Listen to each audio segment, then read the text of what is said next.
Chapter 4 जिसका नाम है भारत की प्रारंभिक राज्य व्यवस्था। हम सब जानते हैं कि हमारे भारत के अंदर क्या शुरुआत हुई थी बेटा, राज्य व्यवस्था के बारे में। राज्य व्यवस्था आप जानते हो कि वर्तमान में अगर हम देखते हैं तो क्या देखते हैं, हमारे भारत देश के अंदर कितने राज्य, 29 राज्य है और 29 राज्य के अंदर अलग अलग क्या चलती है, राज्य व्यवस्था चलती है। तो आज हम पढ़ेंगे भारत की कौन सी राज्य व्यवस्था, प्रारंभिक, कि हमारे देश के आजाद होने के बाद कैसे राज्य व्यवस्था शुरू हुई थी, तो इसके बारे में पढ़ेंगे, जिसके बारे में मैंने यहाँ पर एक चार्ट पढ़ा है। इस चार्ट के माध्यम से आपको मैं समझाऊंगी। तो पूर्व में क्या हुआ करता था बेटा, जनपद हुआ करते थे। क्या हुआ करते थे, जनपद। तो देखो जनपद ये कौन सी, ईस्वी पूर्व 1000 के आसपास, किसके आसपास कहा गया है, 1000 के आसपास में क्या हुआ करते थे, जो राज्य व्यवस्था हुआ करती थी वो कैसे हुआ करती थी, जनपद। जनपद, आपने जन किसको कहते हैं बेटा, लोगों को कहते हैं। किसको कहते हैं, लोगों को कहते हैं। तो जनपद मनुष्य के निवास का एक क्षेत्र, जहां मनुष्य निवास करते हैं उस क्षेत्र को क्या कहा जाता था, जनपद कहा जाता था। यानी कि जहां जितने लोग निवास करते थे उनका एक मुखिया हुआ करते थे, तो उस राज्य व्यवस्था को क्या कहा जाता था, जनपद कहा जाता था। जितने जो लोग जहां निवास करेंगे उसके अंदर एक मुखिया हुआ करता, वो अपनी राज्य व्यवस्था को चलाता था। उसके बाद क्या आता है बेटा, महाजनपद। देखो महा मतलब क्या होता है, बहुत ज्यादा विशाल होता है, और जनपद का मतलब लोगों के, समझ में, जहां मनुष्य निवास करते उस क्षेत्र को हमने क्या नाम दिया, जनपद। तो महाजनपद ये कौन सी, ईस्वी पूर्ण 6वीं शताब्दी के आसपास, अभी कौन सी शताब्दी चल रही बेटा, 21वीं चल रही, तो 6वीं शताब्दी के आसपास कैसे राज्य व्यवस्था हुआ करती थी, महाजनपद के आधार पर क्या हुआ करती थी, राज्य व्यवस्था हुआ करती थी। और ये कितने महाजनपद थे, कितने थे, पूरे भारत के अंदर हम बात करें तो कितने थे, 16 महाजनपद थे, जिसके बारे में हम विस्तार से किताब के अंदर पढ़ेंगे कि कौन कौन से जनपद थे, उनकी राजधानी क्या थी, और वर्तमान में अगर हम देखें तो कहाँ पर स्थित है। समझ में आया। आगे देखो बेटा, अब आता है हमारी कौन सा आता है, राजशाही राज्य व्यवस्था। जनपद, महाजनपद, उसके बाद तीसरी राज्य व्यवस्था कौन सी आती है, राजशाही।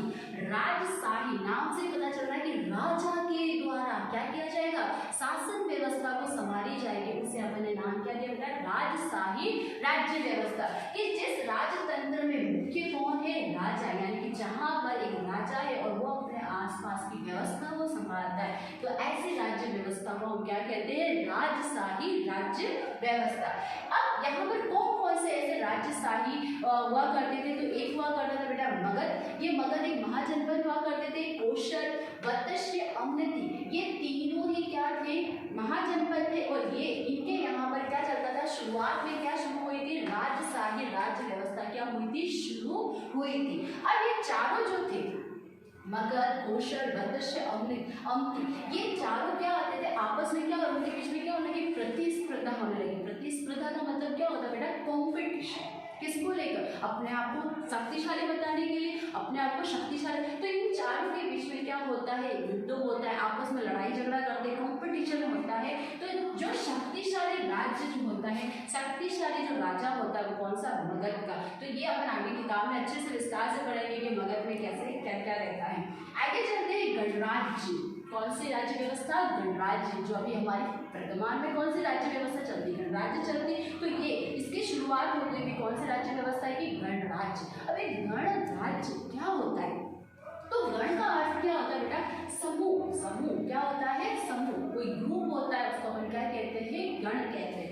तो लोगों के द्वारा, किसके द्वारा, लोगों के द्वारा प्रत्यक्ष रूप से या परोक्ष रूप से चुने गए शासकों के द्वारा स्थापित राज्य, यानी कि लोग क्या करते, प्रत्यक्ष रूप से यानी कि सीधे या फिर परोक्ष रूप से, आप देखते हो चुनाव के माध्यम से अगर किसी चीज को क्या करते, किसी राजा को या किसी व्यक्ति को, किसी भी व्यक्ति को वो चुने, तो उस राज्य व्यवस्था को हमने क्या नाम दिया था, गणराज्य। जिससे वर्तमान में हम देखते हैं नहीं देखते, अभी हमारा नेता हम कैसे चुनते, चुनाव के माध्यम से चुनते हैं, चुनते। तो बिल्कुल वैसे ही राज्य व्यवस्था की क्या होती है, शुरुआत होगी, और उससे हम क्या कहते हैं, गणराज्य। आपसे पूछा जाता है कि गणराज्य किससे कहते हैं, आपको बताना है, लोगों द्वारा प्रत्यक्ष रूप से या परोक्ष रूप से चुने गए शासन व्यवस्था को हम क्या कहते हैं, गणराज्य।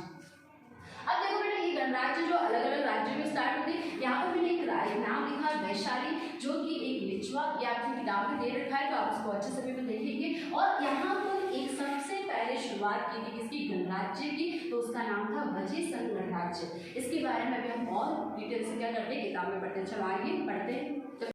हमने देखा था जैसे कि भारत की प्रारंभिक राज्य व्यवस्था के बारे में मैंने आपको जैसे ब्लैक बोर्ड पर समझाया बेटा। अब इसके बारे में हम थोड़ा विस्तार से देखेंगे कि भारत में राजनीतिक व्यवस्था और संस्थाओं के विषय में हमें ये जानकारी हमें कहाँ से प्राप्त हुई, अभी मैंने बताया था कहाँ से प्राप्त हुई, वेद, महाकाव्य और बौद्ध ग्रंथों से क्या हुई, हमें ये जानकारी प्राप्त हुई।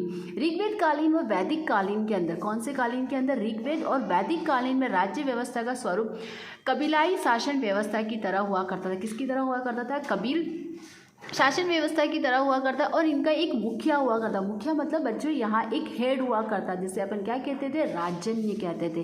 क्या कहते थे, राजन्य कहते, जिसका चुनाव हुआ करता था। चुनाव का मतलब सब लोग उसको अपने मत से क्या करते थे, उसे क्या करते थे, मुखिया बनाते थे। सभा और समिति जैसे राजनीतिक संस्था अस्तित्व में नहीं थी। पहले क्या हुआ करता था बेटा कि प्रारंभिक समय में राज्य व्यवस्था के अंदर कोई समिति भी नहीं थी और कोई राजनीतिक संस्थाएं अस्तित्व में नहीं थी। इस समुदाय को विश्व भी कहा जाता था। क्या कहा जाता, विश्व भी कहा जाता था। भारत में इसके बाद अलग अलग प्रकार की क्या शुरुआत हुई थी, राजनीतिक व्यवस्था। कौन सी व्यवस्था शुरू हुई थी, राजनीतिक व्यवस्था। तो सबसे पहले जैसे मैंने आपको बताया था, सबसे पहले क्या शुरुआत हुई थी, जनपद।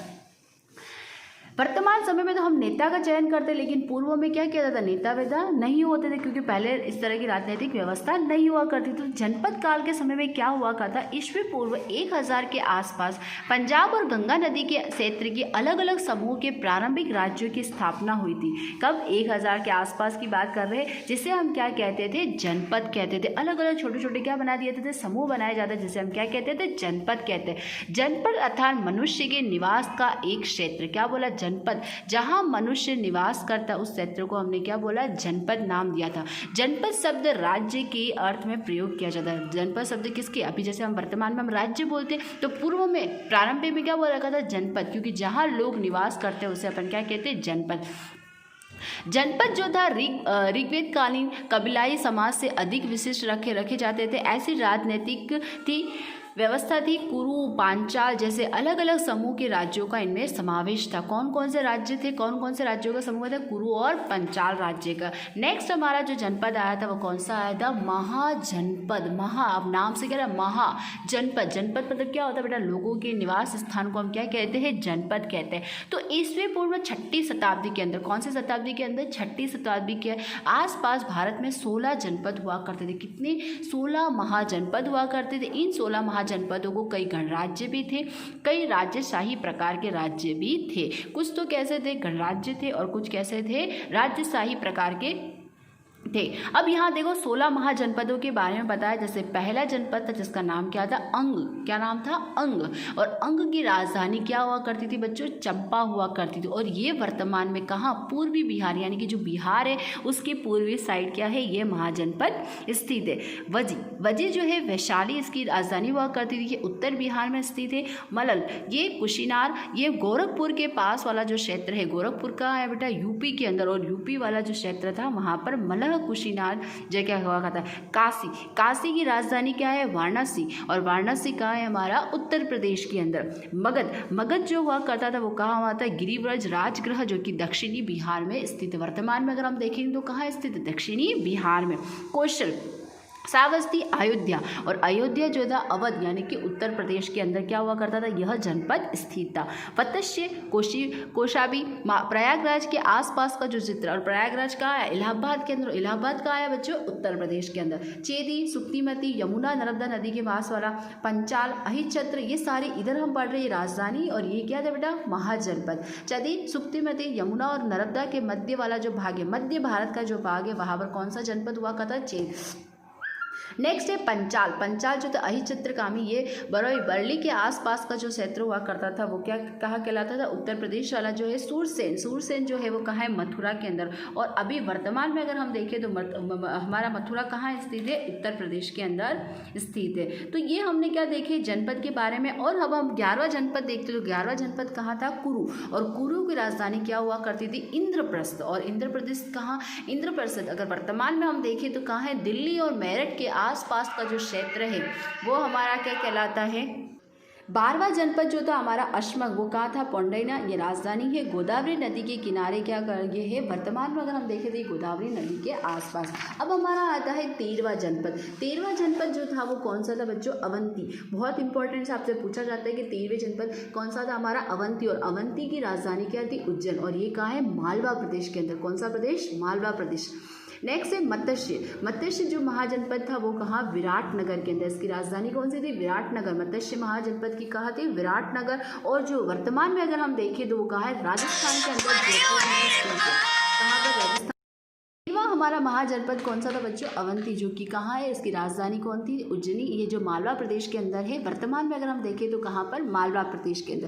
फिर है मत्स्य। मत्स्य भी क्या था? हमारा महाजनपद, जिसकी राजधानी क्या है? विराटनगर। और अगर हम वर्तमान में देखें तो राजस्थान के अंदर जो जयपुर है वहाँ पर कौन सी महाजनपद हुआ करता था? मत्स्य, जिसकी राजधानी क्या थी? विराटनगर। आपसे पूछा जाएगा परीक्षा के अंदर, आपको ध्यान रखना है। नेक्स्ट है गांधार। गांधार जो महाजनपद हुआ करता वो कहाँ हुआ करता? तक्षशिला, जिसकी राजधानी हुआ करती थी। और वर्तमान में अगर हम देखें तो रावलपिंडी के आसपास का, पेशावर रावलपिंडी के आसपास का जो एरिया है वहाँ पर कौन सा? गांधार या तक्षशिला की क्या हुआ करती थी? स्थित है।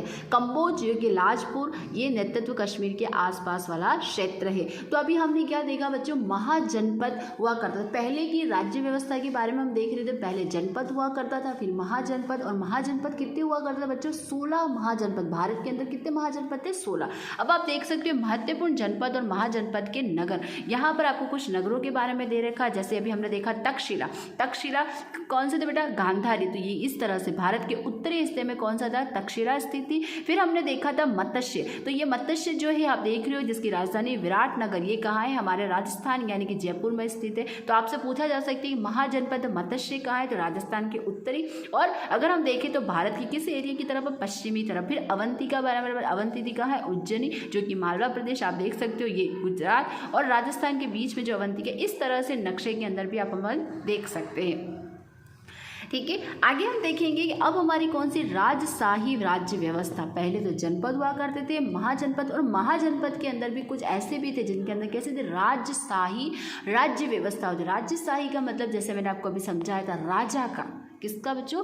राजा की। जिस राज्य तंत्र में राजा मुख्य हुआ करता था। कौन मुख्य हुआ करता था? राजा। मतलब कौन प्रमुख हुआ था? राजा। तो वह राजशाही राजतंत्र कहलाता। इस काल में महाजनपदों के मध्य सत्ता के लिए प्रतिस्पर्धा होती थी। हर चीज़ के आपस में आप देखते हो ना, झगड़ा होने लग जाता। तो यहाँ पर क्या होता? महाजनपद के लिए क्या होती थी? आपस में प्रतिस्पर्धा होती थी। किसमें? राजाओं के बीच में।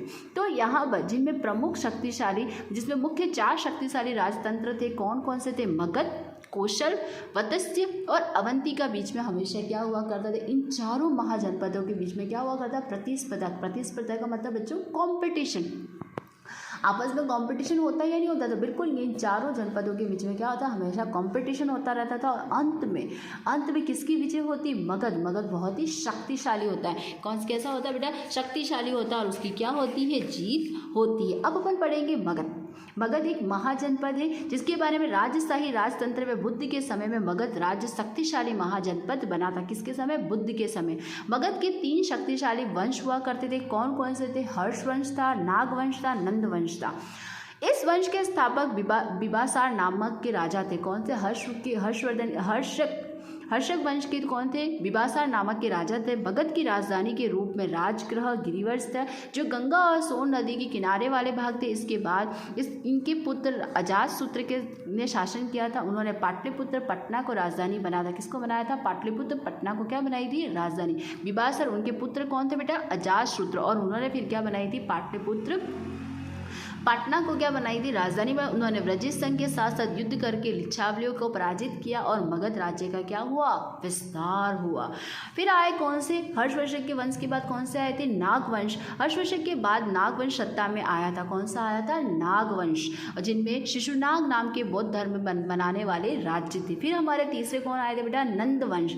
महाजनपद नदी द्वारा स्थापित नंदवंश सबसे शक्तिशाली वंश था। सबसे अगर शक्तिशाली कोई वंश था तो वो कौन सा था? नंदवंश था। महाजनपद भारत का सर्वप्रथम साम्राज्य निर्माता माना जाता है। भारत के अंदर सबसे बड़ा जो निर्माता है भारत के को कौन था? नंदवंश थे। इस उसके काल में मगध भारत का सबसे शक्तिशाली राज्य बन गया। तो सिकंदर के बाद, आपको पता है ना सिकंदर ने भारत को लूटा, सिकंदर के बाद भारत पर आक्रमण के समय मगध यानी कि नंदवंश के धनंद नाम का एक राजा का शासन व्यवस्था हुआ करती थी। अब अपन पढ़ेंगे कौन सी राज्य व्यवस्था पढ़ेंगे बच्चों, गणराज्य, जो वर्तमान में अभी है हमारी, है ना, अभी हमारी राज्य व्यवस्था कैसी, गणराज्य। तो अब हम गणराज्य के बारे में पढ़ेंगे कि गणराज्य क्या होता है, गणराज्य किसे कहते हैं। तो गणराज्य अर्थात लोगों द्वारा प्रत्यक्ष या परोक्ष रूप से प्रणाली में चुने गए, क्या बोला बेटा कि लोगों के द्वारा प्रत्यक्ष रूप से या परोक्ष रूप से किसी को चुना गया या शासक को स्थापित करना क्या कहलाता है, गणराज्य कहलाता है। गणराज्य प्राचीन राज्य व्यवस्था व शासन प्रणाली का उल्लेखनीय लक्षण है। गण का अर्थ क्या होता है बेटा, समूह से, गण का अर्थ क्या है, समूह से, एक से अधिक सदस्यों की सहायता से चलने वाले राज्य को गणराज्य कहा जाता है। एक से अधिक लोगों के द्वारा समूह में अगर कोई राज्य चलाया जाता है उसे हम क्या कहते हैं, गणराज्य कहते हैं। इस समय कई ऐसे राज्य थे जिनमें कि राजा का चयन किया जाता था, किसका चयन किया जाता है, राजा का। ऐसे राज्य को गणराज्य कहा जिनमें वैशाली की लिच्छवी, वैशाली के कौन से, लिच्छवी, कपिल वस्तु के शाकल्य, मिथिला के विदेह और कुशीनार के मल्ल इत्यादि प्रजा की गणराज्य थे। इस प्रकार राज्य व्यवस्था में प्रत्येक सदस्य का राजा को क्या दिया जाता था, दर्जा दिया जाता था। अब गण का अर्थ क्या होता है बेटा, गण का अर्थ क्या होता है, सदस्यों वाले समूह का प्रयोग किया जाता है, उसे अपन क्या कहते हैं, गणराज्य। जैसे अभी हम अगर दें तो क्या बोल सकते हैं, युद्ध या समूह। संघ का अर्थ क्या होता है, संगठन। तो गणराज्य का अर्थ आपको समझ में आया।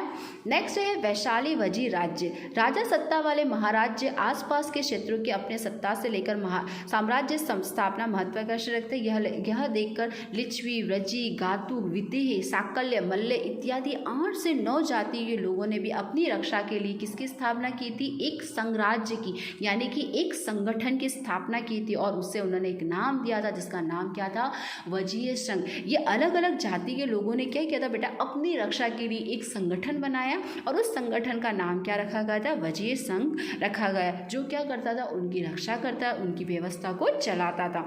इस संघ राज्य का मुख्य स्थान जो था लिच्छवियों, राजधानी क्या थी, वैशाली, इसलिए उसे वैशाली की वजीय संघ गणराज्य भी कहा जाता है। वैशाली को क्या कहा जाता है, वजीय संघ गणराज्य भी कहा जाता है। गणराज्य के अंदर राज्य प्रशासन का संचालन सभा द्वारा होता है, जिसके कारण उसे गणतंत्र भी कहा जाता है। गणराज्य में राज्य की सभी सत्ता सदस्यों पास होती है, सभी सभा में सदस्य बैठते, सभा के अंदर कौन बैठते बेटा, सदस्य बैठते, और सभी सदस्य गणसभा प्रयुक्त बहुमत और सर्वमत के आसपास जहाँ पर सभा बैठती है उस जगह को हम क्या कहते हैं, नगर भवन के रूप में पहचानते हैं। गणराज्य की सभा में सदस्य के रूप में वृद्ध युवकों का भी क्या किया जाता है, चयन किया जाता है, जिसका चयन चुनाव द्वारा किया जाता है। गणराज्य में प्रत्येक सदस्य को राजा माना जाता है। गणराज्य के अंदर क्या बोला है कि प्रत्येक सदस्य को क्या माना जाता था, एक राजा माना जाता था। ये राजा क्या करता था, सब बैठते थे और क्या होती थी, सभा हुआ करती थी, और उस सभा को हम क्या कहते हैं, संसद, और उसको नगर भवन के रूप में पहचाना जाता है।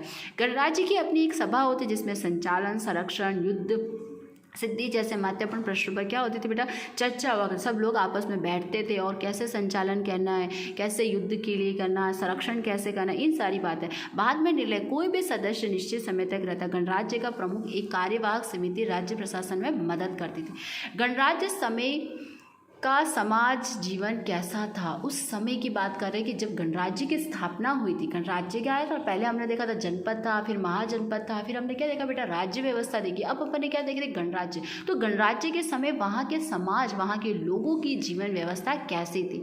पुरातात्विक यानी कि खुदाई के द्वारा, ये पुरातात्विक मतलब हमें अवशेषों से ये प्राप्त हुआ कि वहाँ के जो होते थे वो साधारण घर हुआ करते थे। जैसे अभी जैसे घर नहीं हुआ, कैसे घर हुआ करते बेटा, साधारण घर होता है। पशुपालन प्रवृत्ति की थे वहाँ के लोग, कैसे थे, पशुपालन के थे। लोग मिट्टी के बर्तन का उपयोग करते थे विशेष रूप से, क्योंकि पुरातात्विक में ऐसे कई मिट्टी के बर्तन प्राप्त है। इस समय मिट्टी के कई बर्तनों के ऊपर चित्रकारी दिखाई जाती है, और चित्रकारी को हम क्या कहते हैं बच्चों, पोट्री कहते हैं। ये एक तरह की कला होती है। ये बर्तन भूरे रंग के चित्र धुसारदार थे। इस समय किसी भी राज्य का शासक अपने राज्य की सुरक्षा का अवश्य करता, इसलिए राज्य की राजधानी के चारों तरफ क्या किया जाता था। अब देखो बेटा, जो राजा हुआ करता था उसके जो राज्य हुआ करता वो चारों तरफ क्या बनाता था, किले बनाता था। जो ये किले जो होते बहुत ही मजबूत और ऊंचे होते हैं, इसमें अधिक मात्रा में ईंटों का प्रयोग किया जाता है। किसका प्रयोग किया जाता है, ईंटों का प्रयोग किया जाता था।